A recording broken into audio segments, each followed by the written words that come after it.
Hello everyone, welcome back to the channel. I am the Saffron Man and this is Red versus Red. Two Manchester United fans from across the world come head to head and just talk all things Manchester United. We generally have a difference of opinion and I'm telling you now, there's a few differences of opinions today, so we'll get through that. But yeah, this is the first time that we're going to be on YouTube for the podcast. If you're new, if you're here and you enjoy it, make sure you hit a like and subscribe. But our home is on Rumble, so again, if you're watching us on Rumble as well, hit that follow, hit subscribe. We're up to 7 follows on Rumble now, so we're very happy for that. So yeah, let's get on right into it. This is Sporadically's, and Sporadically's, we've just had a hell of a match, but I mean, how are you doing first of all before we get into that?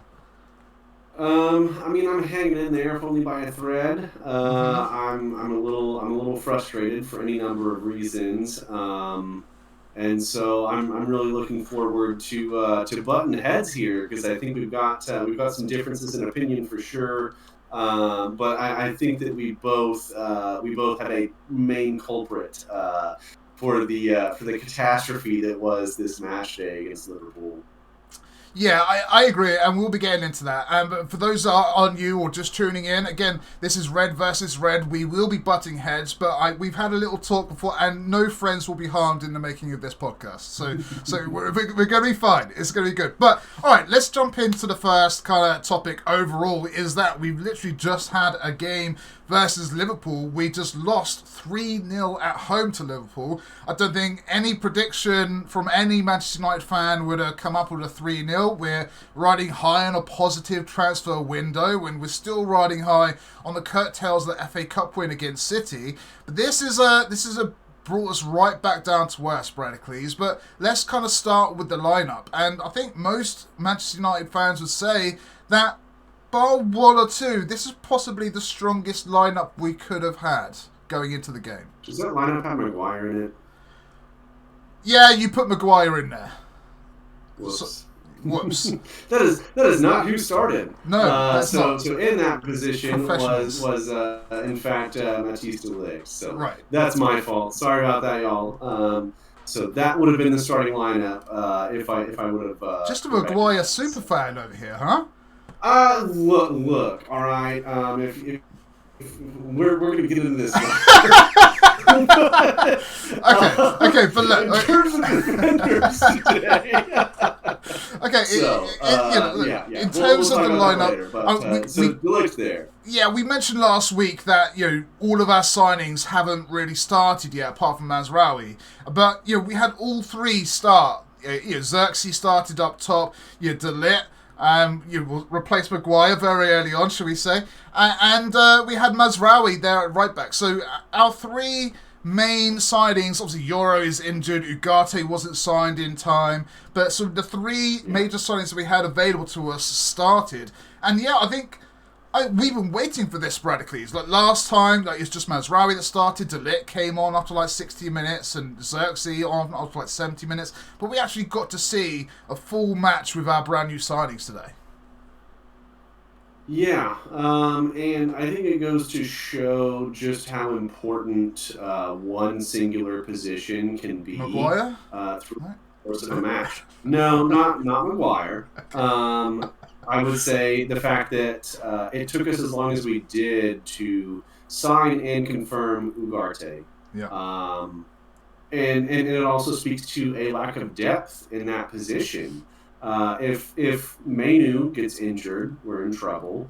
Casemiro is the only real option in terms of who we're going to play at defensive mid. It's not going to be a Christian Eriksen. I don't think Mason Mount fills that position. Tommy Collier, which we'll get into him a little bit later. He's still kind of raw, undeveloped. And so the fact that we absolutely needed Ugarte to be there today and to play in that position, we want to talk about how good this transfer window was. But if you're still going to be entirely dependent on a guy that is still coming in and how long it took to sign him, I think it really raises a lot of questions in terms of who is Manchester United and what are we going to do with ourselves this season. Yeah, I mean, we're still riding high. We were unlucky against Brighton, if I'm honest. So we're still, sure. It's a new season. We're still kind of riding high. And when this lineup came out, I'm sure a lot of Man United fans are like, come on then, let's go. Let's bring it against Liverpool. And honestly, for the first kind of 10, 15 minutes, we were very positive. Like, there were link-up plays going on. There was passing going on. We were creating half chances, but we were looking threatening at the start of the game, whether that's because we had a fast start and Liverpool had a slow start, and then they just kind of caught up. And, but as soon as Liverpool got going, it was very hard to kind of stop that trend. We had a couple of people try throughout the match. But honestly, this is probably the strongest defence that we've put out in a while. Now, you go and speak to Gary Neville and everything. They say, look, we had 13 different partnerships in defence last season. This is possibly, Maguire aside here, with De Ligt starting, I think that's our strongest defence that we've had in a long time. And yet, they didn't really show that strength today. I mean, De Ligt was great in patches. Martinez was probably better whilst attacking. Dalot had a couple of good challenges going on. Mazraoui looked energetic, but as a cohesive unit, they didn't really seem like a defensive backline yet, The problem was definitely the left-hand side, in my opinion, from what I watched today. Yes, there were issues whenever, Mazraoui couldn't cover the cross that came in from Mohamed Salah, but like that all stems from the inability to deal with the pressure that we were having on the left-hand side. And Dalot, being as attack-minded as he is, I don't think that he has a lot of the defensive qualities that Mazraoui has, and the ability to cover ground and make the challenges that needs to happen. So I think that we will actually see a stronger back line later this season whenever we get Luke Shaw. Because, yes, Luke Shaw is very attacking-minded, but he's got so much quickness, so much pace. His ability to defend one-on-one, I think, is better than that of Dalot. It's just the issue always comes back to, can he stay fit? Can he stay healthy? Will he be on the pitch long-term? And so I think that I think that the two positions really that are going to make a huge difference for us going forward, which again we don't have a whole lot of depth at, is going to be that left back and the defensive center mid. So, whilst I agree with you about Luke Shaw, he's barely played any football for Manchester United in about a year. Correct. Like February is his last game. He had some injuries before that as well. I can't, after watching that game against Liverpool, say that Luke Shaw would have filled. I think Diogo Dalot is showing more going forward and going back than what Luke Shaw, potentially could. Luke Shaw, when he's at his best, is a world beater. But we haven't had Luke Shaw at his best in a long time. And I can't say that Luke Shaw is going to be back to his best when he comes back. So if Luke Shaw's fit right now, I would still say that Diogo Dalot is potentially still the better left back because he's played more football in 12 months. Did you see where I'm coming from? I do, for sure. And that's why I'm hoping that, Luke Shaw does not get rushed back. I think we're looking at late September for Luke Shaw. I would rather see him mid-October. I'd rather him miss a couple of games and get that match fitness and hopefully be in a position to where he is physically fit enough to be able to play a full 90 minutes a couple of weeks in a row and not have to worry about, are we going to be able to get him for the next week? Right. Obviously, we are going to have rotation. And, who is Terrell Malacia? We've not seen him. We have.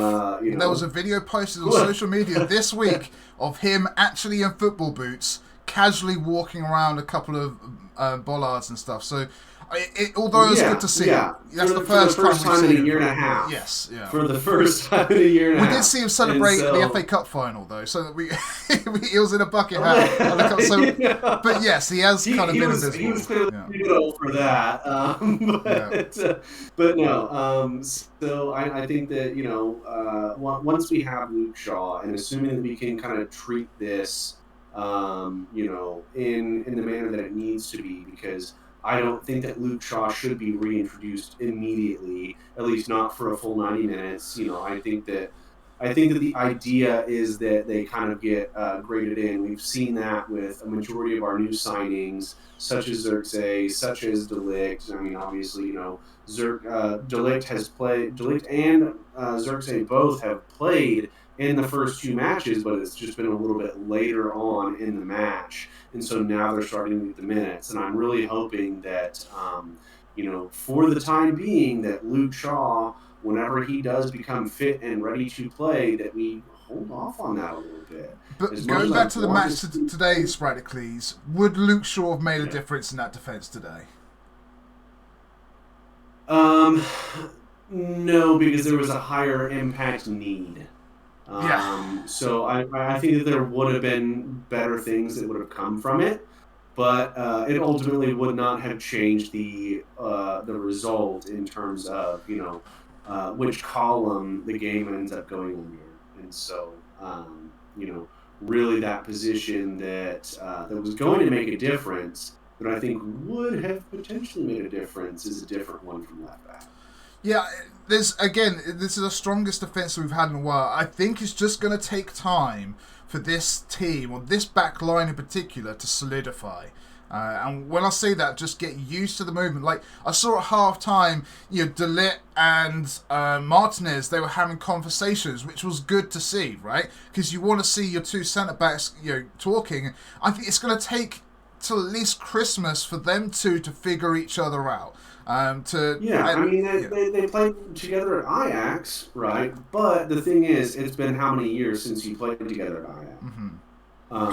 Usually it would be the end of the year. You need a year, but because of their history, I think it's just going to take them up until Christmas to get up to speed with one another, Yeah, agreed. The cohesiveness isn't quite there, but it's going to get there quicker than it normally would because of that fact, right? They have played together. They understand the traits and qualities that each other have. Those may have changed a little bit over this time frame, but they'll be able to adjust to those things a little bit quicker because of that, base level of familiarity.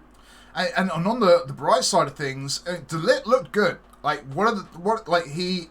Mostly. Yeah, look, he intercepted plays. He was kind of solid at the back. He's mobile. He's not afraid of a crunching challenge. That was just the best thing of that match, was him getting that yellow card. By the way, that was the whole crowd. Went, yeah, let's go. It was awesome. I was like, this is Sparta. That was what I felt like when he went. I was like, come on, man. Martinez went in, and Virgil van Dijk thought that he was going to come up. That was around midfield, I think, in the second half, and Van Dijk thought that he was going to go in and have some words with Martinez, but that's never going to happen. No. That tackle from Martinez, I would say, kind of displayed why he is in fact called the Butcher, because he just went right through. But now we've got two Butchers, is my point. Yeah. Potentially we have two Butchers on either side of the park. That could be looking really forward to that. Yes, that's so it's a positive there. So yeah, I'm with you. I'm looking forward to that. Mazraoui, again, a positive impact on the game. He had a couple of chances to score a goal. He kind of went missing for the third one, as well as De Ligt, if I'm honest. What was it, the second one? One of Ruben Diaz at back post. That was kind of went missing there. But overall, it was a positive impact. But again, I say, like the Luke Shaw and Diogo Dalot, Wan-Bissaka might have done a better job defensively. Who knows? But yeah, it was a positive start. It's unfortunate that our backline conceded 3 goals like that. But we'll get into some of the main reasons why. But before we get into the midfield, Spradicles, we just didn't look. We looked kind of toothless up front. Xerxes had a hat trick of chances, and on another day he might have grabbed a couple of those. You never know. Garnacho always looking lively, but it didn't really kind of come off for him. Ahmad looked great when he came off for Garnacho in the second half. Some people would have probably swapped those around, started with Diallo and then brought on Garnacho as the end. But it just didn't work out for Garnacho today. Rashford just... I don't know where to start with Rashford, so I'll move straight on to Fernandes. And Fernandes in that first half alone had 5 misplaced passes, and which we don't see that very often from Bruno Fernandes. His passings were short, they weren't direct to the player, they were getting intercepted, and most of our counter-attacks where he was that focal point, and rightly so, he just wasn't getting off that end product. And that was more frustrating than Marcus not giving 110% effort. It was more frustrating than Garnacho not really getting any clear-cut chances. It was more frustrating than Xerxes, getting 3 attempts saved. Bruno Fernandes was off key today. It wasn't his best game, and I think our attack looked so dull because of his poor effectiveness in that final third today. That's just how I see it, you know? So I'm not going to disagree with you, but I will preface that with I thought that for the first 10, 15 minutes, all together, all of them looked fairly good. I don't think that that all of that really started to implode until the onus was on us we have to claw our way back. And so once that happened, I feel like, we saw heads drop, and I didn't see the normal Bruno Fernandes that we see that is, oh, well, we're 1-0 down. Let's go. Let's get this. Let's fight.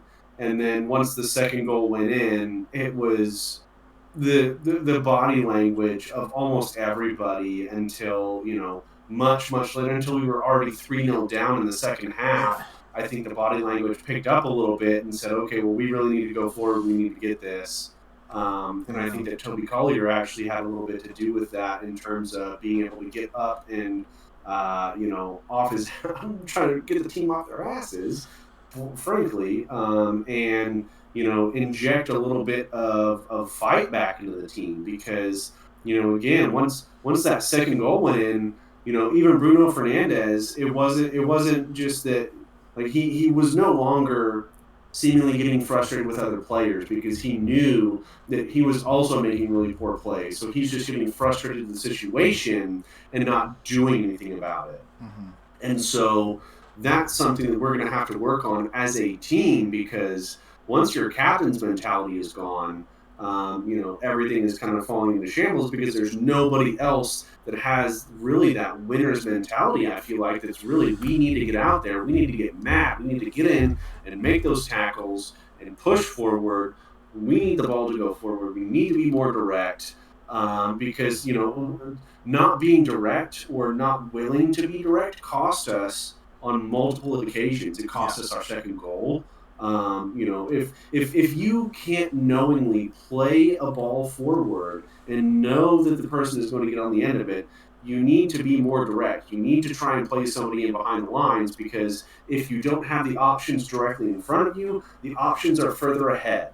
And Casemiro, for sure, on that second goal, whenever he tried to play the goal ball to Kobe Mainu, who wasn't even turned to look towards Casemiro to receive that ball. You can't at that point knowingly say, oh, well, you should have turned and tried to come to that. Like, you need to, being the experienced player, being the over 30-year-old player in that central midfield, you need to look for the ball over the top because everybody's getting pressed forward. Where's Rashford? Where's Xerxes? Where's Fernandes? Where are your outlets? Because they're not directly in front of you. What are you doing playing that ball? Yeah, I mean, it's not even... We're going to be getting on to Casemiro, don't you worry. But, I mean, Xerxes not even an out-and-out striker or in a position of an out-and-out striker. He's like playing he's a false nine. Yeah, he's playing the Harry Kane advanced, deep... Fucking, I don't know what... I'm not sure I think we need that. I think we need that for how we play. I do. And that's fine, but I don't have to like it. But I'm not a fan of it. I want my strikers to be up there doing the thing, and he had his chances, but his chances were kind of lying deep. But we're at home. We need to get up in that final third and create as many chances as we can. Before we move on to our midfield, let's talk about Marcus Rashford, Spradicles. We've said a lot of positive things about him during pre-season. We've kind of said some positive things about him on the first game, some negative things about him against Brighton because his mentality just wasn't there. It's kind of a bit of both. Just what is going on with Marcus Rashford? Like, if all the fans for Manchester United, we all just look like, what's the one thing that we can do to make him start ticking again? Because we all know there's a fantastic player there. It's so frustrating to watch. It's like Gary Neville said, it's sad to see Marcus Rashford play football at the moment. And it is. I mean, the fact that we've had Garnacho get brought after Amad Diallo came on, the crowd started booing at that decision. One, because Garnacho's had a better game than Marcus Rashford, and two, Garnacho was playing better than Marcus Rashford. Just swap them over. Put Garner on the left, put Rashford on the right, take off Rashford and put Ahmed on the right. Well, that's Garnacho's natural position, right? Is left wing. Well, I think he's changing now. He's versatile now, isn't he?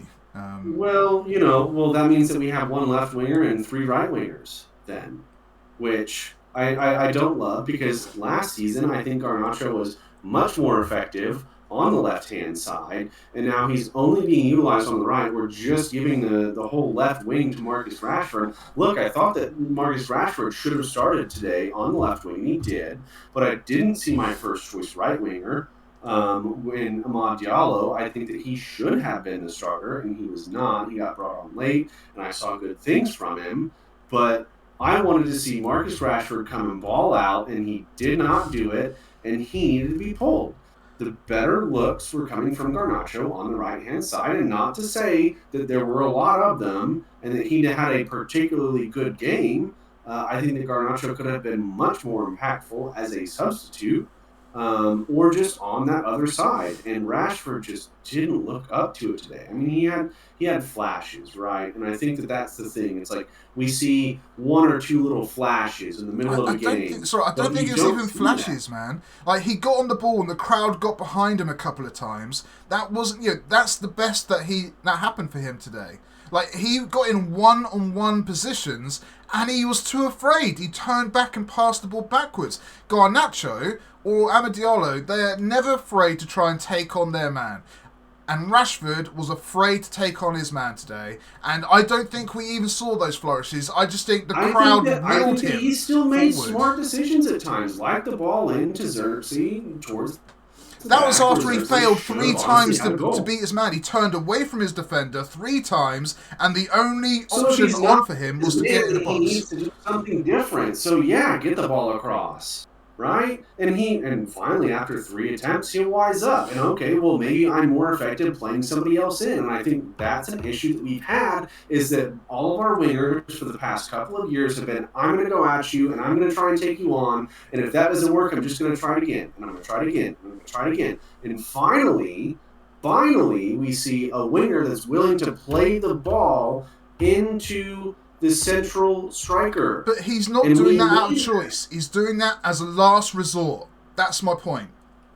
He's got... I don't disagree with that, but it was a good decision. And I don't know that Garnacho or Diallo are fully prepared and matured enough to make that decision, because I still do not really see them playing that ball in, with the exception of, Diallo trying to get the ball across to Mason Mount in preseason, which was, again, 1 instance out of how many. Now, I want to clear the air. I am not trying to advocate for Marcus Rashford having that starting spot full time. I think that he still has a lot of improvement to make, and the fact that he is as deep into his career as he does need to be making better decisions, which I think I saw a little bit of today, but he does also still need to be able to take that player on like he was 2 years ago. Yeah. It's not there. It should be there, because he's done it for an entire season, and he's done it on more than one occasion. He needs to improve, period. He needs to improve the way that he carries himself. He needs to get his head up and out of his nether regions, because he's just not showing that he has any type of confidence or competence that he should be showing, being at the age that he is. He's basically in his prime at this point. Like, this is the time that he needs to be really taking over matches, and he's just not doing it. I mean, I think Garner is showing more maturity, right? Garner's playing out of position. He's been subbed off when playing okay. And yet he's still showing that positive body language. He's applauding the fans. He's got a smile on his face. He's always trying.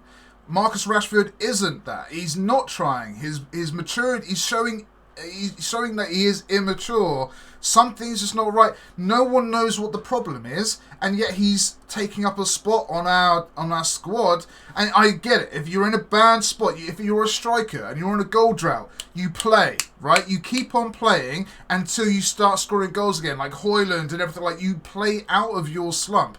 Marcus Rashford isn't playing out of his slump at the moment. So, unless you send him to, like, Abu Dhabi for 3 months again, or something, I don't know what the solution is. And that's the frustrating thing. And so, until we find out a solution, we got a sulking, unconfident, fearful winger literally taking up a spot on the pitch. And I don't like it. I want the best of Marcus Rashford like everyone else. I just don't see it. I don't know what the solution is, but right now, Ten Hag's frustrated, the players are frustrated, the fans are frustrated, everyone is frustrated with Marcus Rashford. I'm sure even Marcus is frustrated. So, I don't know what the solution is. It's really annoying. I don't know if you've got any thoughts or opinions down below in the comments. Let us know what the solution is to Marcus Rashford. But it's something has to give. And I don't know what, other than just leave Marcus Rashford out and start Garner and Diallo and make Rashford the impact player for a month or so. Just to try and... He's not worthy of 90 minutes on the pitch at the moment. I don't care who you are, what you say, he's not worthy of a 90-minute slot on the pitch where Garner and Amad Diallo are literally more frightening than he has been all season. So yeah, I would make Rashford the impact player for a month or so. Because playing him just isn't working, you know? Yeah, I mean, there's got to be some change on the offensive side, right? Yeah. And I think that Diallo has been doing, as well as he can on the right-hand side. The left-hand side is lacking, though. And, Rashford is he's kind of the culprit here, to some degree. And I think that if you're relying too much on the right-hand side, then people are just going to leave the left-hand side alone because they know that the left-hand side has no threat. Mm-hmm. There is no threat to the left-hand side. We shut down the right-hand side, and our defense is set. Yeah. And we've definitely seen that. I thought that last week, Marcus Rashford was getting frustrated for good reason, and this week he's only got himself to blame. Yeah, I was literally just about to look up a couple of stats. I was wondering if Marcus actually had a shot today. Good question. I'm just thinking if he had a shot or not. I don't remember one off chance. But then I don't remember him beating a man either. No, that's 3 games without a shot. 3 games for Marcus Rashford without a shot. What is he doing? We can't keep going like that sporadically. He has to be the impact player for now. We need to give Garner, even though we all agree that Garner should be the impact player for the start of the season. It's not working out that way. Garner's more effective on the left. Diallo's more effective on the right. Marcus should be the impact player, or just play Marcus down the middle. Garnacho also did not shoot today. But the energy was different. He was taking people on. Like, Garner was getting doubled up quite a lot today. Like, Marcus Rashford very rarely got doubled up on. But everyone knows the threat that Garner offers. But yeah, the fact that he's got no shots in 3 is unlike Marcus. We had 8 shots. 2 from Mazraoui, 1 from Martinez, 1 from Bruno, 3 from Xerxes, and 1 from Diallo. Who mind you was subbed on late in the match. But you talk about Lisandro Martinez's shot. That was the most energetic bicycle kick. Like, that was so cool. That was kung fu fighting. I loved it, and it was great. Yeah, he just needed to hit it earlier. He just needed to hit it earlier. Like, it's if this was diving, this is like a 10 out of 10 skill level kind of overhead kick. He's not only behind the ball, but he's having to twist as it happens. Garnacho's up there. That was a 10 out of 10. Right. Lisandro Martinez was probably a 6 out of 10. He gave the effort. It looked good. Did nothing. I'm talking about the mobility of where he was. He's having to twist and turn, and he made the connection with the ball. It just wasn't. But if that would have got in, that would have been absolutely crazy. But it's that energy and will to want to try and score that made that attempt kind of happen. Mazraoui had a couple of attempts inside the box as well, as you mentioned. Xerxes could have had a hat trick on another day, but we're talking Marcus. It's just he's not creating enough. He's not delivering. He's not shooting. He's not beating his man. He's not tracking back. He's not praising his teammates. It's just not working. So anyway, I've ranted enough about Rashford, but it's not a good sign at all. But talking of not good signs sporadically, we're going to move on to the next kind of topic, and one that we've been wanting to kind of talk about, and that is, what the heck is happening to this guy? Last season we said, he's gone, and then he had a decent-ish pre-season. Well, we actually made a thumbnail. Casemiro was good? Question mark? Because he had a good start. But Matt, look, all I'm going to say is, you said that he had a good start. I did not. I was not convinced. We made the thumbnail. We both agree. So yes, we collectively made the thumbnail that you put out into the world. Yes. There you go. No, I mean, I think I've said it multiple times, throughout preseason and the start of the season. It's not a matter of which Casemiro you're going to get game by game. It's a matter of which Casemiro you're going to get play by play. And today, the whole game was a bad play by play for Casemiro. There was I'm trying to find good things that he did today, and there just are none. There is not a thing that I can find. He got put off the ball all too easily, dispossessed, and then we have I think it was even a 3-on-6, with 3 Liverpool attackers, and then we get scored on. So I'm wondering what on earth is happening with those 6 people. But how do you think that you have that much time on the ball in the Premier League? You don't have a lot of time. You need to get rid of the ball unless you can see everything unless everything is in front of you. You do not have that much time on the ball. But he understands that, because there are times, especially in the final third or the final quarter. There are times when he receives the ball, he's trying to push it on first time to an attacker or something, and whether the pass isn't good enough or the attacker wasn't ready or whatever, he is trying to get rid of the ball quickly when it receives it at feet. Unfortunately, it's at the wrong time, right? So it's not even that it's at the wrong time, it's to the wrong people. He did it today. He tried to play the ball to Kobe Mainoo for it was the second goal. Yeah, I don't know what that was. What was that? Kobe Mainoo is not facing you. That is not a first time. But that's what I mean. He's trying to spread the ball early, which is what we want, in a midfielder. But that decision to go to Kobe Mainoo was never open. It was not. It was never open. There were multiple players around Mainoo at that time. Yeah. Kobe Mainoo did not want that ball. And I think that, where I get my statistics from, put that on Kobe Mainoo. That was not Kobe Mainoo's fault. Right. He didn't get dispossessed. He got a hospital ball played to him, and might as well have just gone to the hospital. Yeah. Because Casemiro just did him no favors today.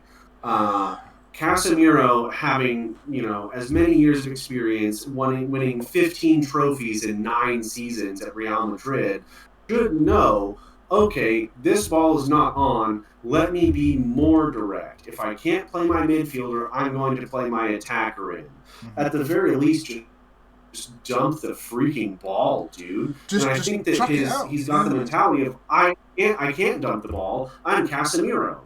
Just dump the ball, dude. Get it out. Yeah. Because you're not in a good position to hold on to it. You're not in a good position to play the people that are closest to you. That means that you only have one decision to make, and that's to play the ball further up the pitch. Get it out, get it away from the danger zone. Sometimes you have to make that play, and I think that's one thing that Erik ten Hag needs to fix within this system, because Lisandro Martinez did the same thing today, trying to play the ball out from the back, and the ball was not on. If the ball is not on, you need to be more direct. Just play the ball up the pitch. You don't have time on the ball, and you don't have the availability of the players closest to you, then you need to be looking further forward. And they don't have the vision to look further forward and say, where are my wingers? Where are my backs that are making those runs on the other side of the field? How can I switch the play? Yeah. I'm beside myself at this point. Passing was all over the place today. This isn't even something that's just this season. It happened all of last season. Yeah. They're trying to come back and it's not working. So be more direct. Be more direct. Your line is so high. Just play it past the line, dude. Throw the ball in and hope that somebody gets on the end of it. If not, then you're still in good defensive position. Instead, you get dispossessed in the middle of the field, and they have, any number of opportunities to just crash in on a fragile defense that is out of place. Yeah, I mean, the passing was all over the shop today. From Martinez, obviously, that chance that you mentioned, that was just, oh my God. Bruno, he wasn't on the point today in terms of passing. But Casemiro's, he's at fault for the first 2 goals in the first half. I mean, both goals. I don't care what anyone says. I don't put that on Kobe Mainu. No, absolutely not. I mean, even if it was his fault, you don't put it on Kobe Mainu because he's the youngster coming through the team, and you don't put blame on that. You're like, all right, never mind, work it off and try again. But when you're experienced like Casemiro is, you have to put the blame on them. You have to do better. Marcus is getting some stick, rightfully so, because he's an experienced player now. Bruno Fernandes is an experienced player now. We told him his passing isn't good enough. Casemiro got replaced. This is all I need to say for Casemiro today. He got replaced by Toby Collier at halftime. That's all we need to say. Now, I'm a fan of Toby Collier. You're a fan of Toby Collier. Loads of people are fans of Toby Collier. But in no world should Toby Collier be coming on to replace a 32-year-old Casemiro who's literally won everything. He made against Liverpool. Against Liverpool. And Toby Collier, by the way, looked better. He helped create more chances. Absolutely. He covered the blades of grass. He was defensive, offensive. He was kind of all over the place. And this is a young lad coming in at half-time to replace Casemiro. He's 20? Mate, he did so well. And I'm so proud of him because that's not easy. You remember when forget his name, Hannibal Mejri came on against Liverpool. He just got a yellow card straight off the bat. Love that. That was awesome. But Kobe the energy. Yeah, Toby Collier had that energy without the yellow card, and the same thing. And yes, Toby Collier is 20 years old, 12 years the junior. He looked more experienced. Basically, gave it away. Yeah, and he looked like the better defender, the better defensive midfielder. For that 45 minutes. We conceded fewer goals while he was on the pitch today. Yep. As opposed to Casemiro. Yep. And again, I would link both of those directly to Casemiro. Yeah. I struggle. It's so frustrating for me because you have a person of the caliber, a player of the caliber that Casemiro has been throughout his career, and then you see what happened today. And I feel for the guy, but no when it's over, right? No when it's over. He's got too many winners' medals for me to be feeling for the guy. I must admit, because he's been there and he's done it. I can't feel. Yes. For him. Yeah, he's been there and he's done it, but he can't do it now, and he needs to have the mentality of I know that I can't, therefore I need to X, Y, Z. Honestly, I thought that he needed to move this transfer season, and he didn't. I don't think that we're going to see him move before his contract runs out, because why would he? He's making so much money.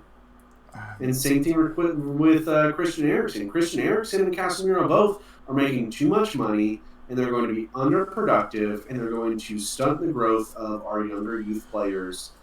So I think this is something that Ineos needs to focus on in the next couple transfer windows. If they don't, then we're going to be stunted for another 2 years. Honestly, Yeah, I think 2 years. I think you're right in terms of the transfer windows. Obviously, when Ratcliffe mentioned it's going to take 3 transfer windows to kind of get to where we want to be, and that makes sense. But I'm telling you, if Casemiro wasn't playing, then he would be moving on. The fact that he is still getting... But we have to kind of play him because our squad depth isn't really there at the moment. Eriksen, the transfer window is still open in certain areas of the world. People are still trying to get Eriksen. Remember, anyone that we sell now, we can't replace until January. So Casemiro's staying put. Eriksen's probably going to stay put, but if he doesn't, that's fine. That's hopefully more minutes for Toby Collier. But we can't burn out Toby Collier by January either. I mean... Kobe Mainu can't play 90 minutes of every single game, nor should he. So, yeah, we definitely need a bit of squad depth. We've got to be careful of who we sell from now till January because... we have other, we have other competitions that we're playing in aside from the EPL, and there's international. So, I mean, there's so many games. I mean, you're talking about playing a game every 3 days for extended periods of time throughout the first half of the season, until people start getting whittled out of their respective competitions. Yeah. And so yes, like we quote have to play Casemiro, but like I would have rather seen Casemiro move on and us keep Scott McTominay. And you can fight me on that all you want. No, I agree. I think a lot of people would have been the better option. I just don't think that was on the table. It wasn't. Because we can't move Casemiro's wages. Yeah. We can't move his wages, and therefore we keep Casemiro, and we done well to move Sterling. I don't have to like it. Not Sterling, Sancho. We done well to move Sancho. I think getting rid of Sancho and Casemiro in the same window would have been a bit too much to ask. But out on your point, the next window in January or next summer, Casemiro can't be at the club. No. Again, I'll go back to that penalty that he took last season, which is the most casual penalty that you've seen anyone take straight to the keeper. And that kind of attitude was all throughout his performance today. And we can't have it. It's kind of crazy. Look, again, let us know what you guys think down below, right? Casemiro stays, goes... Was he at fault for the match and the performance and the result today? Let us know in the comment section down below. Again, we're on YouTube for the first time, so hit subscribe, hit a like. Come say hi to us on Twitter, but also on Rumble as well. So come and hit a follow and subscribe on that also. Next one, sporadically, is just something I wanted to kind of bring up on a personal level, I suppose. So... what have I done there? Have I made a mistake? No. There we go. I've done before against it. Where's that gone?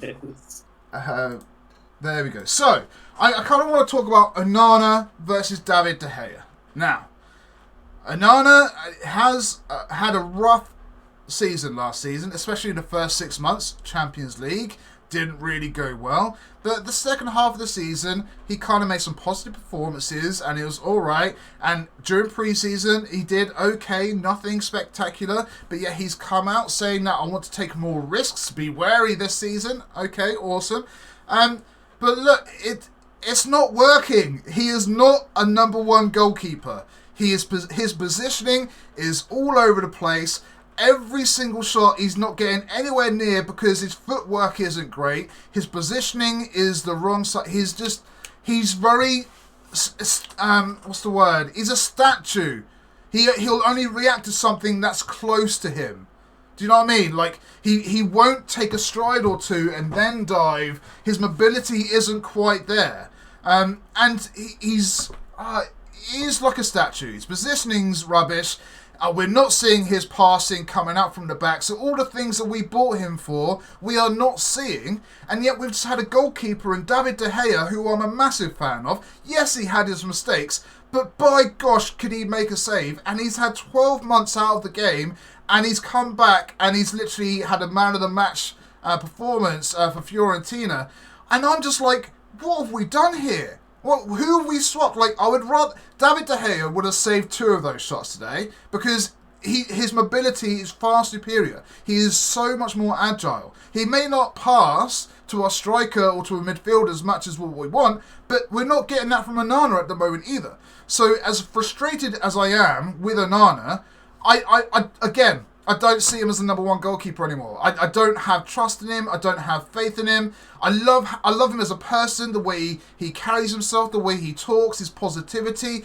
Fantastic. But in terms of goalkeeping skills and attributes, he is far lacking compared to what we've had previously, and I do not see him being a world beater. I mean, talk to me, Sporadicles. Am I wrong? What's going on here? You're so wrong, and I'll tell you all the reasons why. So given the system that Erik ten Hag wants to play, Onana is the better goalkeeper.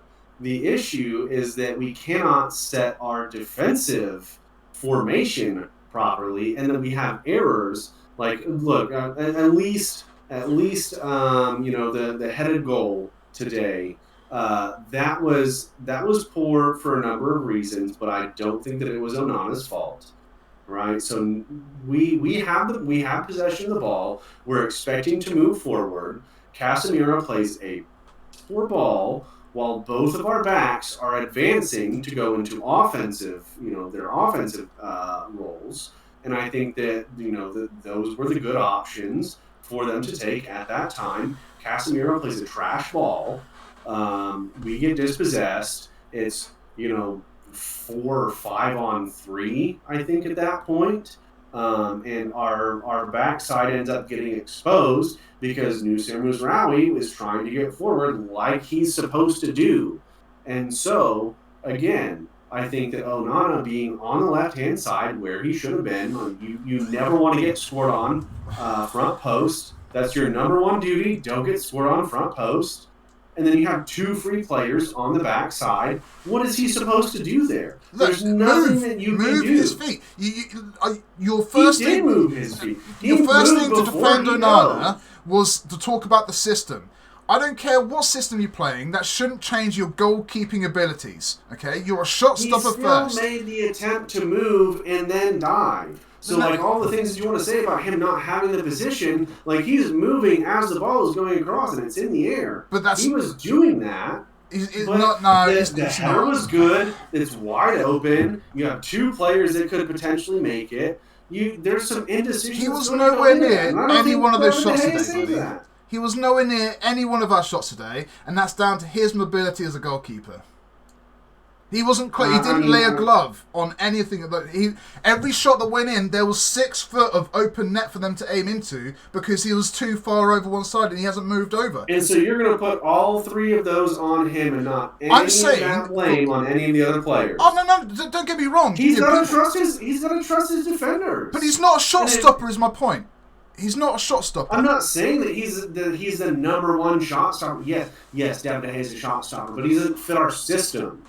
It's been shown that David De Gea does not fit our system. Why would you want David De Gea? Yeah, okay, he's going to stop a shot. He's going to make it 2-0 instead of 3-0. Okay, right? But Onana has shown that he can play better out of the back, and he's done it more than once. I think we've had any number of counterattacking opportunities from the balls that he's playing very direct. Whenever their entire team is up at our halfway line, he's playing balls in behind, and he's more coordinated and more ready to be able to play those balls out of defense and be on the ball whenever we are experiencing a high press from the other team. I don't really know how you can look at everything that we do, the entire system that we're trying to play, and say, I want David De Gea in that and not Andre Onana. Because our system, as you keep mentioning, isn't working. Not for our attackers, not for our midfielders, not for our defenders, and not for our goalkeeper. But it's not the problem. Onana is not the problem. This is what I'm trying to say that he is. I've noticed over the last 12 months or so his glaring mistakes and its mobility. Right, that's what unless the shot is kind of straight at him. Mistakes. Look at the last 10 appearances from David De Gea for Manchester United and the howlers that he's had, and just dropping the ball to the opposition and not making the saves. I just don't think Onana's our number 1 keeper, man. Looks like he makes the save, then it just goes between his legs. I don't think Onana's worked out. I don't know what you're getting at here. I'm getting at Onana's not a number 1 keeper for Manchester United. He's not safe. He's not sturdy. Yes, he can kick a ball 40, 50 yards, but great, but we're not seeing that anyway. So all the attributes that we bought Onana for in this system, we are not seeing. And we're conceding goals where he probably should be doing better on. Maybe not all of the goals today, but in general, go back to the Champions League last season, we got knocked out of the Champions League because his ineffective ability to be a goalkeeper. So I think he's focusing too much on his feet. We got knocked out of the Champions League because Rashford got a bullshit red card. And then we have a poor game because it's 15 minutes into the match. And those free kicks were absolutely dire. I think what I'm trying to get at is I've lost my confidence in Onana, and he's probably got 7 months to save his season, or to save him as a club. I lost my confidence in De Gea the last season and a half that he played for us. But he literally just played a game. Shot stopper. You're saying that we play in a system that necessitates a shot stopper. That is not the Manchester United I grew up mantra. watching Schmeichel. I like idolising Schmeichel, right? And he's a big guy, okay? Much like Onana, he's kind of a big guy. But Schmeichel fucking moves around a bit, right? He will throw himself out. He made those efforts. I'm not seeing that same energy from Onana. And yes, he's a different player, different characteristics. I just don't think he's going to be a long-term goalkeeper for Manchester United. And whether you like David De Gea or not, I'm only bringing him up as an example because he's been out of the game for a year and he had a player of the match performance for Fiorentina literally a couple of days ago. So I know these added mistakes. I get it. It's not perfect, but that performance that David De Gea done is better than any performance that Onana's had since he's been at Manchester United. You're just sitting here saying that we need to rely heavily on our goalkeeper whenever really the onus should be on doing the attacking, getting the ball forward, being sound. I think we saw it today. I think we saw it against Brighton too. That their press was just so much more effective, so much more sound. Their lines were tighter. There's so much that we have to be able to do on the defensive side to be able to have a goalkeeper like Onana flourish. But I don't want to actively put myself in a situation where I need to have David De Gea coming in and making 6, 8, 10 saves in a game. I'm not saying re-sign David De Gea. I'm saying that David De Gea is more of a number one goalkeeper. You were trying to a couple of weeks ago. I mean, I'm a big fan of him. And that match that he's just had just sings true to all the things I've been saying about him. But look, I've got more confidence in David De Gea because I know of his ability. You go and ask any Arsenal fan if they would rather have Onana or David De Gea in there. And they're going to say Onana because like David De Gea was literally the wall that stopped them for like 3 games. Anyway, I'm just trying to say I've lost my confidence in Onana. When you're a goalkeeper, keep it to basics. Stop goals going into your net, right? And he's not doing that. He's not providing goals. He's not providing any kind of structure to a system. He was not doing that for 18 months. His last 18 months of his contract with us. Okay, he was not doing that. He was actively having errors leading to goals. Whether it be, again, just the ball goes through his arms or underneath his legs. Onana's probably a better footballer. David De Gea is a better goalkeeper. And that's fine, right? And that's fine. We want someone different in the sticks. That's fine. But I just don't... David De Gea's gone now. Never coming back. I appreciate that. But what I'm saying is, Onana's not the one for us.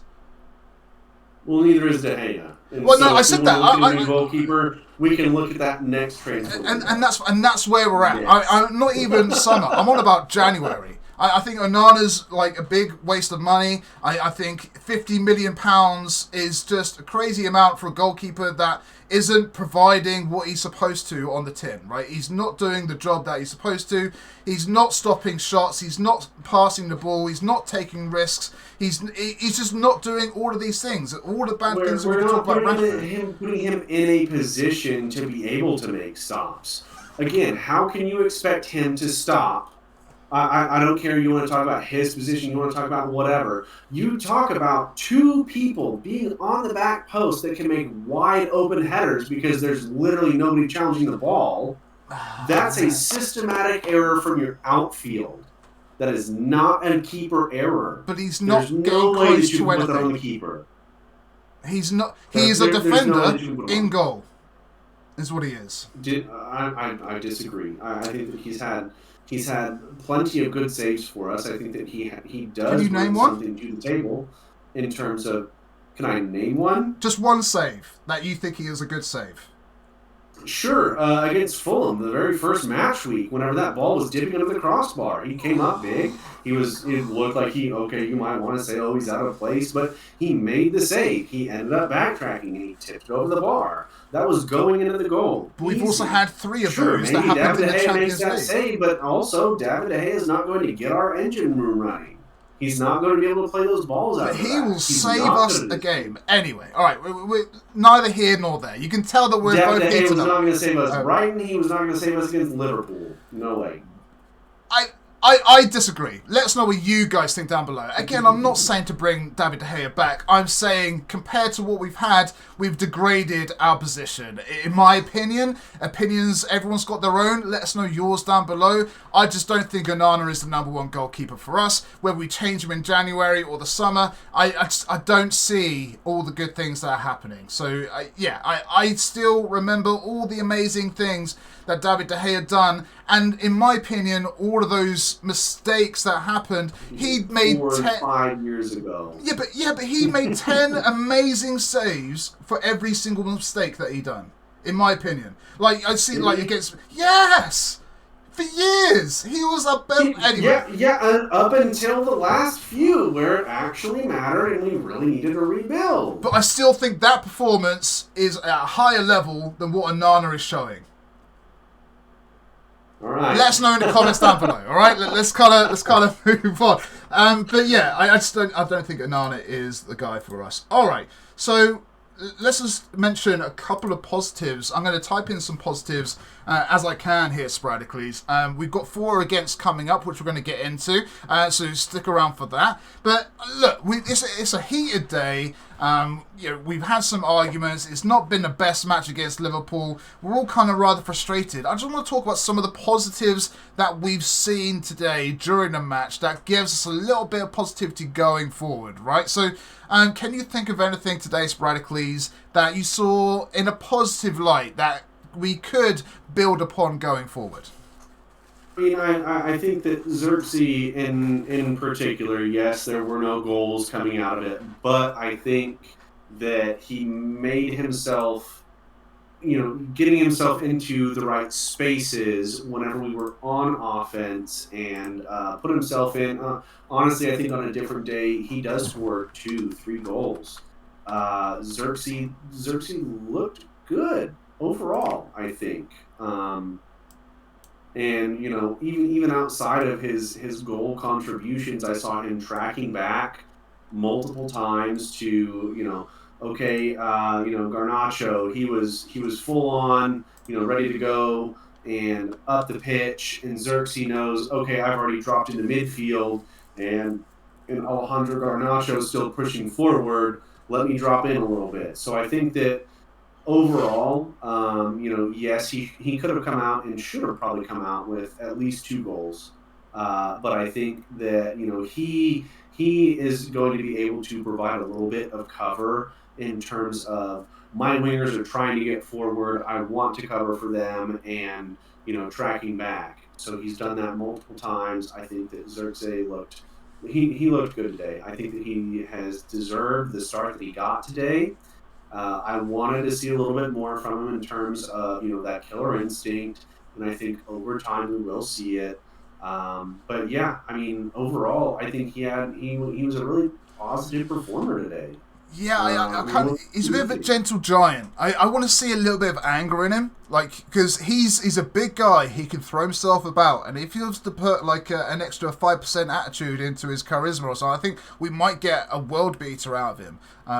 He just seems like a bit of a gentle giant, and that's fine. But he was very positive today. Yes, he wasn't clinical to take his chances, but I think given time, he will be that guy for us. Like we saw it in the first game that he played for us, and he scored that goal, and he won us the game. I think he's definitely got that in his locker. As a starter, I think this is his first start for us, and to have 3 clear-cut chances against Liverpool in your first start, that's a very positive sign for me. So if we can do that against Liverpool, he might get...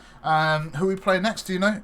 Oh, we've got international break. I can't remember. Is it Southampton? Is it Southampton? So if we got 3 clear-cut chances for Xerxes against Liverpool, you would have thought he would at least get 5 clear-cut chances against someone like Southampton or something. And out of those 5 chances, he might even get 2 or 3 goals. So yeah, very positive from Xerxes today. Unlucky, unfortunate, given time. I'm sure. I mean, Darwin Núñez didn't have a great start to his career at Liverpool, but yeah, he's a very prolific striker and he's very energetic. But I think the difference between Xerxes and Nunes is Nunes has got that anger about him. That fire is in his belly. But he earned that fire at Liverpool last season. Like, because things didn't go well. A bit like Højlund. He kind of generated that fire a little bit. So I think in time Xerxes is going to have that fire. But yeah, very positive from him today. And I hope that he starts every game that Højlund doesn't. Because I think even Xerxes and Højlund up front together, that could be a really interesting partnership. One likes to drop deep, the other one likes to stay forward. We could have Bruno back in the midfield with Kobbie Mainoo or Ugarte or something like that. So yeah, I think, again, Xerxes very positive today. And what did we pay, 40 million for him at the time? I can't remember. Yeah, I think 40 sounds about right. But yeah, very positive, good price. He looks like a true Man United player. I just want to see that bit of tenacity in there. We've got tenacity in abundance in our back line with Martinez and De Ligt now. We've got tenacity in the midfield with Bruno Fernandes. We don't really have much tenacity up front. So I would like Xerxes to be that guy if we can, you know. Give Højlund another 3 years and he'll probably have that tenacity. But I think Xerxes is a little more experienced, so we'll go from there. Anything else positive that you can think of, buddy? Honestly, I think that some people are probably going to disagree with this, but I thought that Mazraoui had a pretty good game today. Okay. In terms of what he was able to do on both both sides of the ball, offense and defense. I think that it's a little bit unfortunate that he was out of position for one of Liverpool's goals, but again, I don't put him on that. I don't put the fault on him for that. I think that whenever he was actively in those defensive scenarios, that he did a really good job, as well as the ability to hold the ball up. And I think he only got dispossessed once this game, and so. I think that that's definitely a spot that we should be looking for to be locked down. I think that whenever we have our left back options actually available, I would almost say that Mazraoui would take the starting position over Diogo Dalot. From what I've seen so far, obviously there's still a lot of football left to play, but I've seen a lot of good things coming from here. I've seen a better defender and just as much attacking prowess as we would see from a Diogo Dalot. And so I'm expecting him to lock down that right back position even whenever, we have Luke Shaw and Tyrone Malacia to rotate on left. Yeah, I agree. I think another positive to mention as well is just the youth coming through in general. I mean, Toby Collier had 45 minutes a day, and this wasn't a planned 45 minutes. This was like an emergency meeting 45 minutes, and he turned up. He was very professional. I thought he's great. But our youth are doing really good stuff at the moment. Kobbie Mainoo is just, again, every time he gets the ball, Garnacho's doing great. I think even Amad Diallo is coming through, but I think the youth in general, the fact that they're getting minutes, and yes, like Collier got 45 minutes today because of Casemiro's poor, but I think that's a sign for the future. That's great. That's what the youth are there for. For when people aren't playing well, you give them a chance. You take them off and give them a chance. So yeah, I think it's great to see people like Collier getting minutes. And it's not even that. Like we've had Sekou Kone got signed during the summer as well, and that literally got announced on deadline day that he is not an academy signing. So he's in the under-18s at the moment to adjust and accumulate to British life in general. And then he'll go into the 21s by Christmas, is what they're saying. And then be incorporated into the first team before the end of the season. Now, this is a great sign because, as you know, sporadically, as I was saying, that he might be getting some minutes. He's another one that could come in and just look, if we're 2-1 up or something, or 3-1 up, he could just come in and look up that position. I'm really interested in Sekou Kone. But Collier and Kone in that midfield with Kobbie Mainoo, that's a lot of energy there. And although it's not a lot of experience, they could really learn and grow well together. So I have to say, buddy, I think the youth getting minutes is a really good sign for us. Yeah, I mean, at this point, I'd love to see a little bit of, competition between, the youth players that are coming into the team. At this point, I think in terms of senior team players, we've kind of decided or come to who we want to see or who we're going to see. throughout the rest of this season. I think that Ugarte replaces Casemiro, and it's already been shown that we're going to give Diallo more minutes over Anthony. Anthony just was not cutting it all of last season. And now I think that, Erik ten Hag says, okay, I see all these positives that are coming from Diallo. Let me play him a bit more. And so now it's like, okay, well, Kobbie Mainoo has already solidified himself in our defense. And so who's going to be his backup and who's going to be his partner? Obviously, Ugarte is probably going to be his partner, but we're going to have to rotate some of these players. So what does, a midfield of Ugarte and Kone look like? What does a midfield of Kobbie Mainoo and Toby Collier look like? And I think we're going to need to see that a little bit throughout the season. Obviously not. I don't think that we're going to see that a whole lot in, matches like against a Liverpool or an Arsenal or Man City. But you talk about that versus an Everton or an Ipswich. We should definitely see some of those younger players getting some minutes and seeing how those relationships are going to pan out over the long term. So very much looking forward to that. We've obviously had a few breakthroughs just from last season in terms of players that are going to get to really be incorporated into our squad rotation. Not even just our squad rotation, but our starting lineup. And so, this week was not the week, but I think next week I think that we should play Harry Amos. I think that he's going to need to get some time on the ball, on the pitch. He's almost been forgotten about since pre-season, hasn't he? Like, he had a really good pre-season, and yet we haven't heard anything about him since. And then nothing. He didn't get loaned out. He's surely going to be a part of the first-team squad, but and here's the thing, he's our only true left back. Yep. I think that for the first 3 games, Erik ten Hag, erring on the side of caution, wants to see, senior team players, or senior players at least, playing in the first team.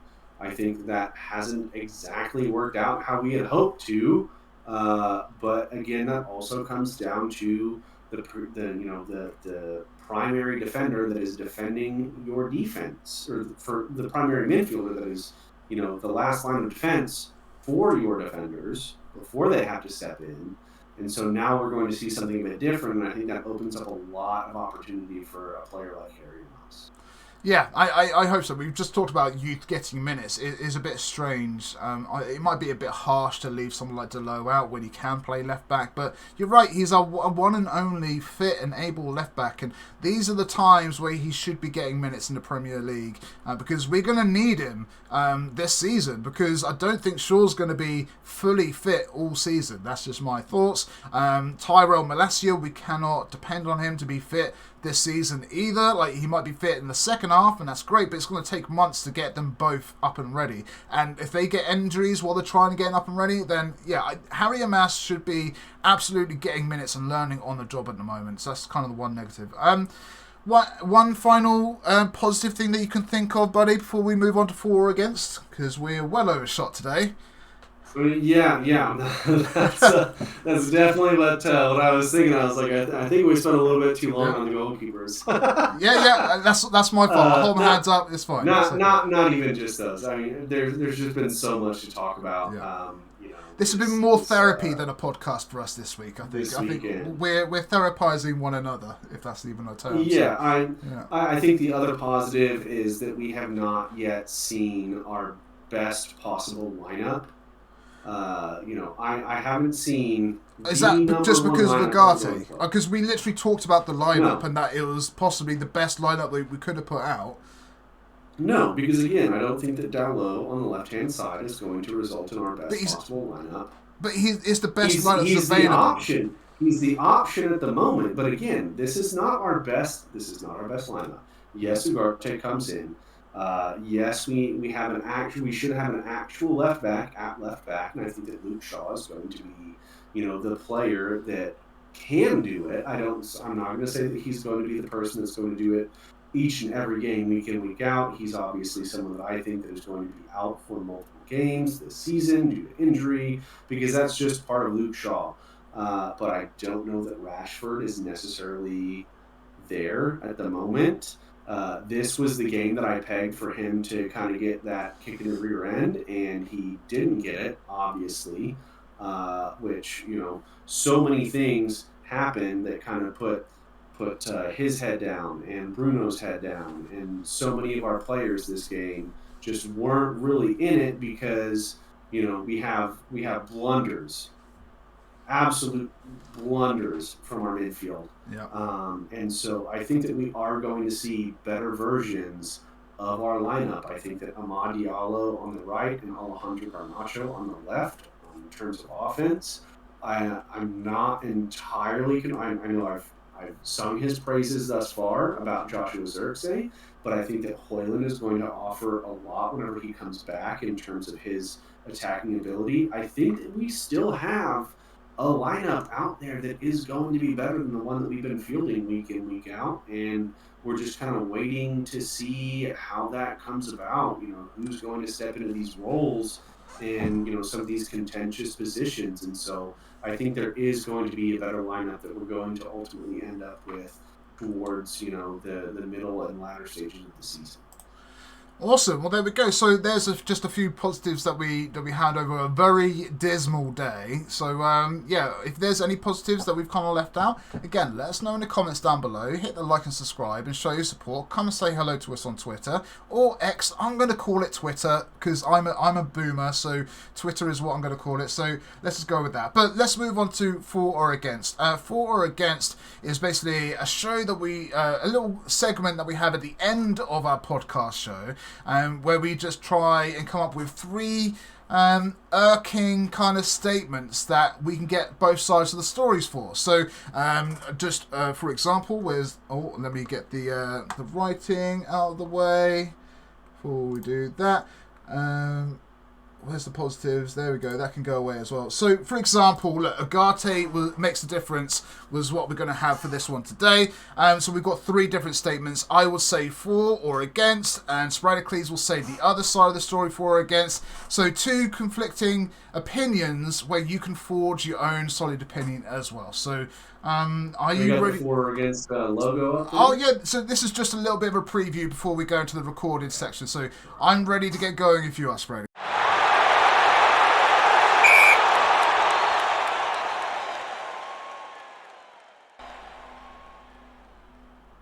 Hello and welcome back to the Red vs. Red podcast. We've just been talking all things Manchester United versus Liverpool.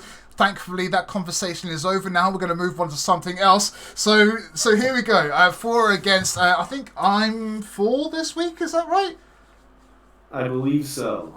Let's go with it. So yeah, I'm for this week. We've got three irking statements or questions or conversation starters.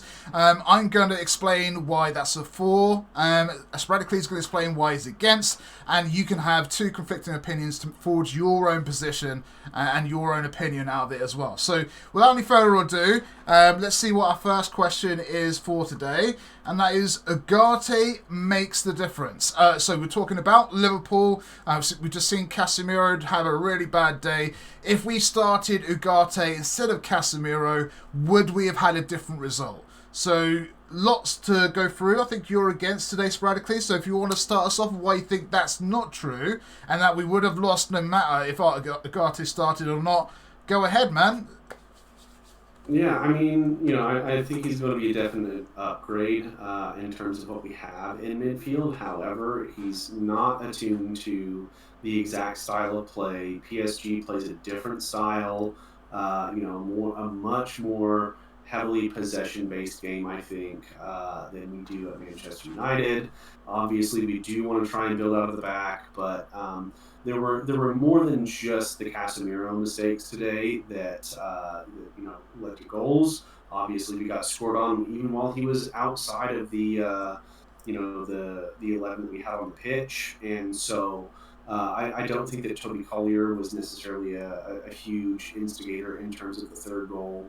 So we just have some things that we have to really flesh out in terms of our ability to play out of the back and maintain structure that is, not only going to be good going forward, but that doesn't expose us on defense whenever we do lose the ball and other teams are quickly transitioning into defense.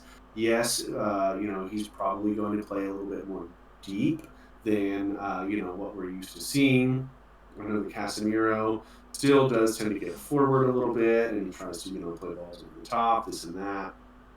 And while Ugarte is probably going to be an immediate upgrade, I don't think that that changes the ultimate score line today. I was hoping that a lot of the lads were going to respond well today, but it kind of went to show that just a little bit of adversity. The first goal, I think we were still kind of up for it. The second goal, the heads went down, and so yes, you can chalk, I would say both of those up to Casemiro, but just because you change one person doesn't mean that that Liverpool is not going to continue to get opportunities and take those opportunities. They're a fairly clinical team.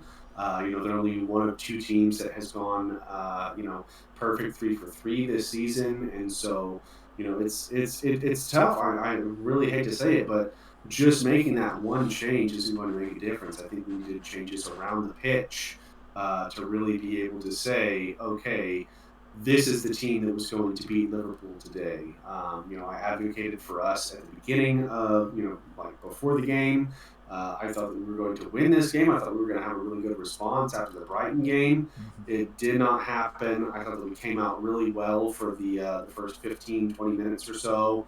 But honestly, even just after having that offsides goal, that kind of shook us a little bit. And so I'd like to see a little bit more of mental resilience from the rest of our team to really say, yeah, if Ugarte comes in, then he's going to make a difference. But so much of the onus should be put on the other players around in the team that are going to be playing regular team first team football, to have that mental wherewithal to really, make the difference and not just crumple once you see a little bit of adversity.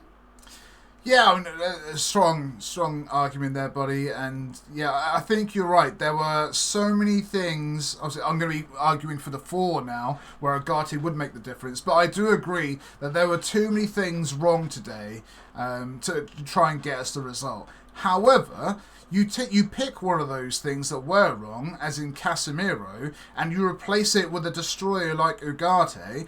We're not going to have any of those new mistakes might have happened, but the ones that did happen with Casemiro wouldn't have happened with Ugarte. And who knows, we might have been able to. Those 2 goals in the first half were highly preventable, and if we had someone like Ugarte in there, not only would those goals have been prevented because he wouldn't have given the ball away like that, but we might have been able to take one of our chances up the other end of the pitch as well. So instead of Casemiro being on the pitch, we could have had Ugarte starting. We could be like 0-0 or 1-0 up or something at half time, and it would have been a completely different game. Casemiro threw us the game today. It's his fault that we were 2-0 down at half time, and whether you're at Anfield or Old Trafford, that's a really hard task to come back from that at the start of the season. When it's towards the end of the season, like the FA Cups, for example, everyone's kind of up for it, and you can just give it hell for leather. People are still trying to get up to speed at the moment and try and get up the pace, but yeah, Casemiro was just disastrous today. His body language is awful. It's like he doesn't care. He's not even looking where he's passing the ball. He doesn't run either anymore. I mean, I can't see how Ugarte wouldn't have made the difference. Where Casemiro, yes, we had 10 other issues on the pitch, but Casemiro was the catalyst of everything that was wrong with us today. And I say, you take him out and you put Ugarte in, it's a different game altogether. So there we go. I mean, that's kind of where I'm at with that one. Let us know what you guys think. Are you for or against Ugarte coming in? But I think I kind of have to agree with you on this time. As much as I agree that Ugarte coming in for Casemiro would have made the difference, the overwhelming feeling is that there was just too many things wrong today to make that happen. Everything that we talk about Ugarte is him coming in as a destroyer, a defensive midfielder that is going to make interceptions and make tackles. Neither of those mistakes were from making tackles or not intercepting the ball or poor positioning. It was going forward, and I don't know what Ugarte is going to bring for us going forward just yet. I do. Hopefully it's going to be a bit better. So basically, Casemiro looks too far forward. Ugarte looks 6 meters in front of him. So he'll see Kobbie Mainoo. That was Bruno the issue Fernandes. today, though. No, that it was wasn't. the exact issue today. No, because Casemiro wasn't completing that. He wasn't successful. He was trying that ball to Kobbie Mainoo 40 yards away when it wasn't even on. Where Ugarte would look a lot closer to him. See who's around him, shorter passing, a little bit of a tick-attacker in the midfield, you know? There wasn't a whole lot of options there for whenever he tried to play the ball to Mainoo. I think that Bruno Fernandes was still pretty well covered. I think that he needed to go further forward, and Casemiro, who we have seen throughout the preseason and the early days, is kind of like his best qualities have been playing those balls in over the top, and he didn't do that. So if you want to talk about looking within 6 meters, if you look within 6 meters, you're pressed for options there.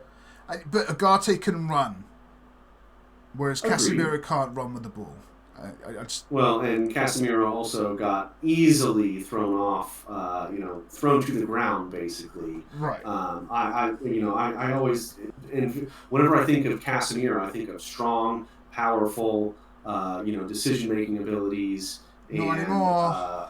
We don't have that in the Casemiro that we see today. So it's unfortunate, but needs to go. We started talking about Ugarte, we ended up talking about Casemiro yet again. That's just the way that things go for or against. That was today. That was just the whole... I was actually with sporadically to go on against, but then he started fighting back. So now I'm like, let's go with Fort. So, again, I think we should leave this as a white. Let us know down below what you guys think. Would Ugarte make the difference in your opinion or not? And let's kind of move on to the next one, because we are super overburdened today with time. We're already like half an hour, but hey, it is what it is. So, we'll leave that one as white, as I said. Our second question is...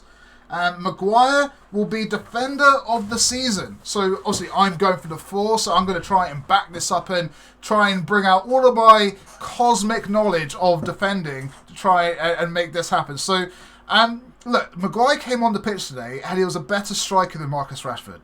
He held up the ball, he was looking threatening, and he was looking dangerous, right? When he came on the pitch, he was more or less of a third striker, right? And he was more impactful today. He was. You tell me that he did more positive things in the attacking box than what Rashford did for 2.5 games. He did. Right? He did. Okay, so that's a foundation of what we're building from this discussion right here, okay? And then, so look, he came on and he did a job. He always does a job. Sometimes he fails. Sometimes he succeeds. But he always gives 110% effort, right? A bad job is still a job. It is. It's better than not turning up like Casemiro, right? Yeah. I mean, so anyway, this is my 4 section. Give me a break. So, right? So look, he came on the pitch and he was positive from the off. He's a leader. He's not a captain. He's a leader, right? And he leads by example. We need more people like that. Now, look, Martinez being fit again is absolutely amazing. De Ligt being fit, being in the team is absolutely amazing. We have 2 warriors in defence for De Ligt and Martinez, 100%. But man, Maguire's gone through so much as captain as Manchester United, gone through so much as England. He will still keep chugging along. He's the train that never stops. He's just always chugging along. And he's going to have some fantastic moments for us this season. And whether him being attacking corners or being that third striker or coming in as a super sub defender, he's going to give us some solid performances. And I think you go from the start of the season to the end of the season, you sum up all of those moments, he may well have a better defensive season than either Martinez or De Ligt. I can't see anyone else being a better defender than Martinez or De Ligt other than Harry Maguire. It's going to be one of those 3. But I think, I think injuries and everything are going to come to count of it as well. It is feasible. It's possible that Maguire could have a swan song season and turn out to be our best defender at the club come June or May. So yeah, it's not unheard of. He's had some bad patches, but mate, he is solid. He never gives up. always tries, always holds himself accountable. He never shies away from a challenge or anything like that, or criticism. So yeah, but again, that comes with experience, and I don't think Martinez and De Ligt quite have that experience. They could learn a lot off Maguire this season still. I think he's got a lot to give, as long as the limelight isn't on him. I think he still has a chance to be having an outstanding season for us. That's where I'm at.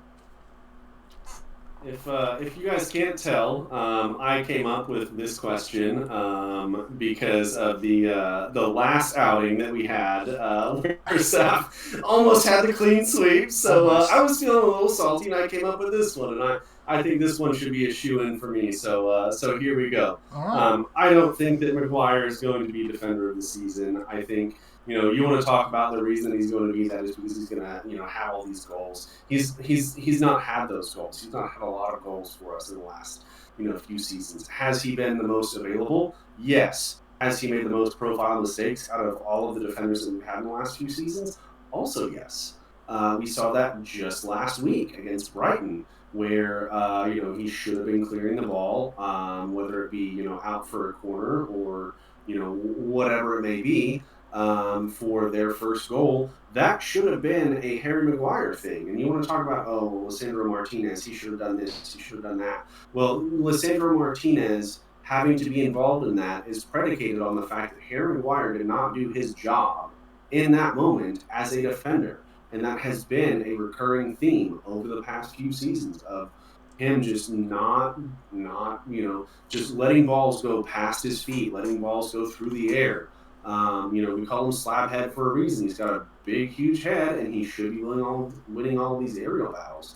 And he just doesn't really do that for us on as consistent a basis as we need. And, again, if you want to talk about slab head, he should be getting in on those corners and scoring goals for us off of corner kicks, which he's not doing, which he's not done. We have been atrocious from those corner kicks and set pieces where he should be making an impact.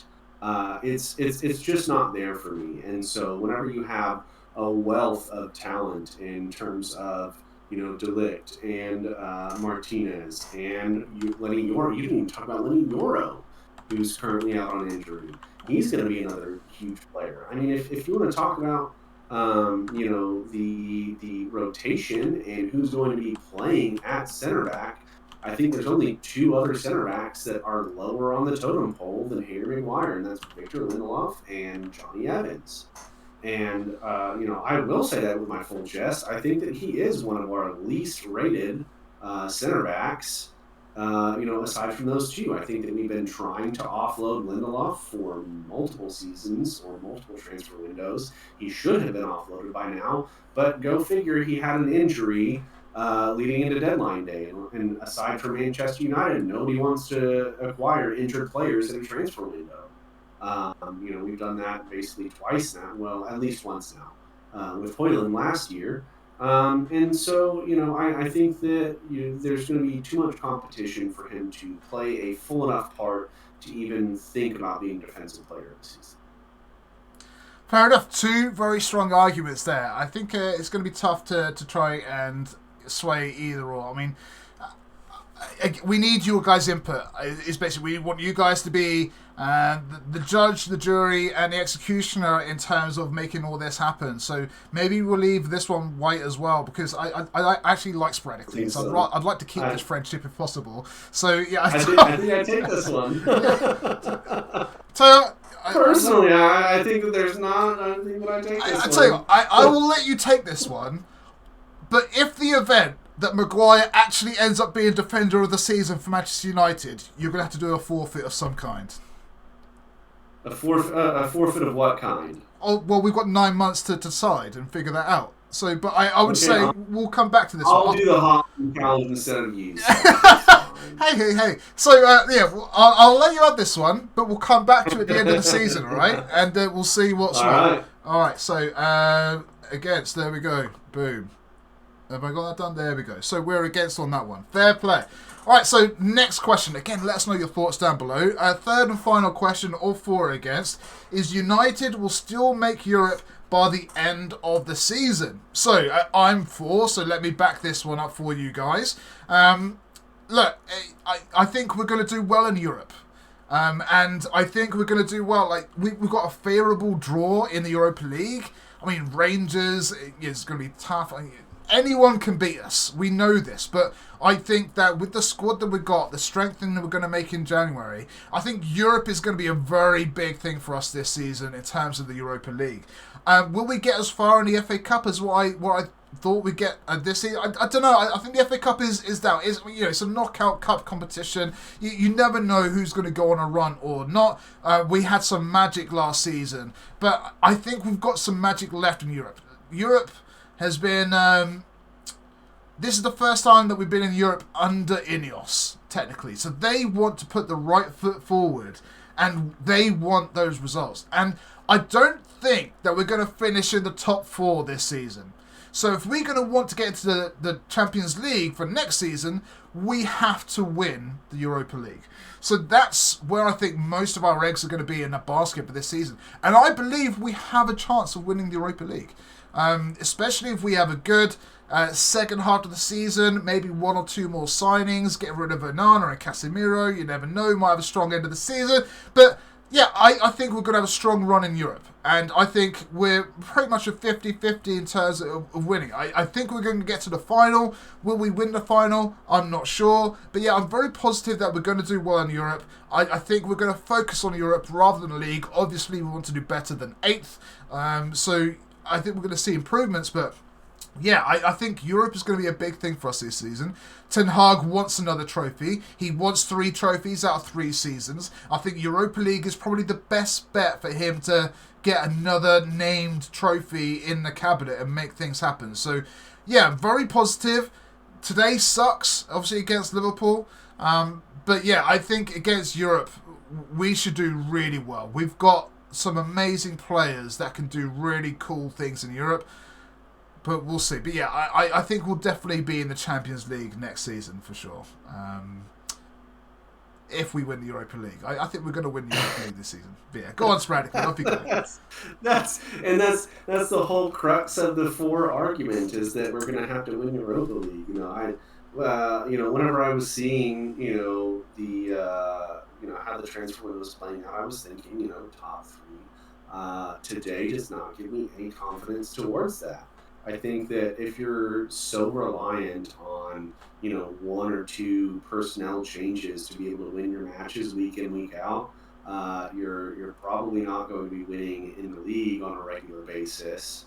I think that Casemiro is going to get exposed by, basically any team that he's playing against, because he just hasn't shown me otherwise. And we can't play Ugarte every single week in, week out.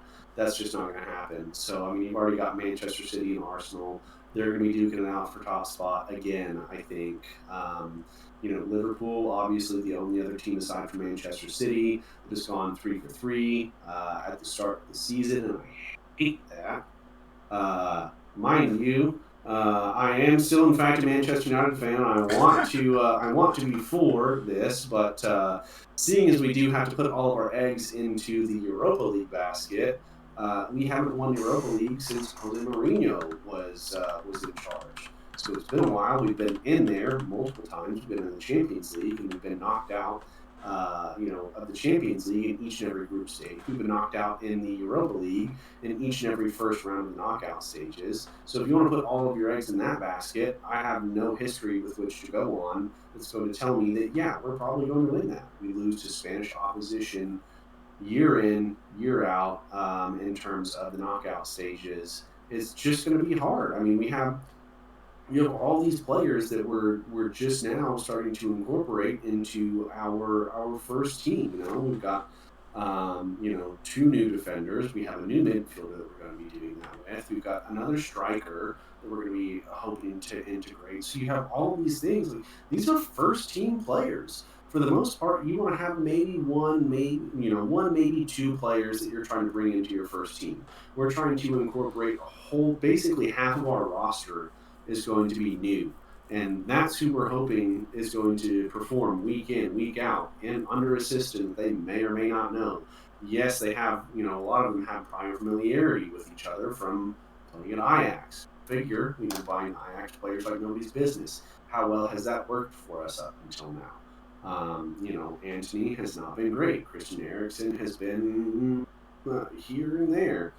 He's not going to be a starter, and so you can't even rely on that relationship. And so I'm just struggling to see where we come out ahead in terms of all of these teams that are so much more established with who their first team is going to be and how they're going to rotate and where their depth is. We don't have a whole lot of depth in a lot of these places. Like, again, after Ugarte, you have Casemiro to be Kobe Mainoo's partner. There is no substitute for Kobe Mainoo at this point, I don't think.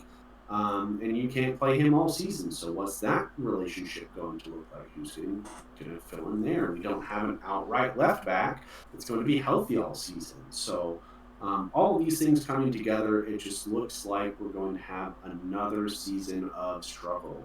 Knock on wood, hopefully we can still have ETH at the end of it, because we're still going to be adapting to his style of play, given that we're making all of these different transitions and so many personnel changes. So any season where you have to switch, where you have to go out into the market and acquire 4 first-team players is not going to be a top 4 finish, and it's not going to be a team that can compete for major trophies.